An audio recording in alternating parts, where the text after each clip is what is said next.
Ce sera donc France-Allemagne, l'affiche qui coupe Dany Cohn-Bendit en deux avec une césure en plein cœur. Bonjour Dany. Bonjour Thomas. Bon, ça doit faire plus de 40 ans qu'on vous pose la question, qu'on vous demande de choisir entre l'Allemagne et la France, vos deux patries de cœur.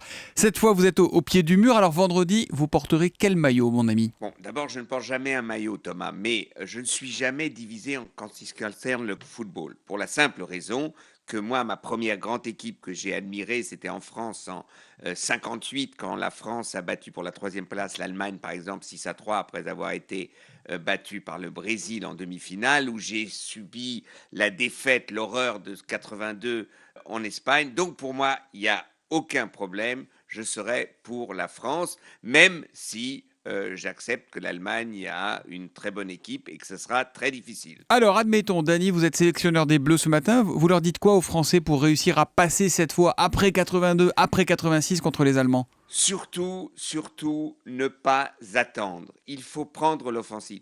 Écoutez, quand on a vu les Algériens qui ont tenté crânement leur chance contre l'Allemagne, eh bien voilà ce qu'il faut faire. Ils n'avaient peut-être pas tous les moyens techniques pour réussir, mais ils avaient le cœur. Donc il faut y aller avec le cœur et il faut presser, il faut monter, il faut attendre et puis y aller carrément. Je crois que si la France attend simplement l'Allemagne sans presser l'Allemagne, eh bien, ça finira mal. Et Dany, l'Allemand, il conseillerait quoi, la Mannschaft, contre nos Bleus, qui ont l'air quand même d'avoir un mental à toute épreuve, là? Que la Mannschaft ne croit pas que c'est fait parce que c'est une équipe de tournoi. Ils se disent toujours, même si on a fait un mauvais match en huitième de finale, nous sommes une équipe qui monte en tournoi. Ce n'est pas vrai, ça ne tourne pas rond. Et surtout, il faut qu'ils renforcent les défenses, c'est-à-dire les latéraux, parce que là, ils sont très faibles. Et s'ils ne font pas attention, s'ils croient simplement qu'ils vont imposer leur jeu et leur physique, alors je crois que c'est pour eux que ça se terminera mal. Bon bah, nous, on est en quart, vous êtes en demi quoi qu'il arrive, Dany, en fait.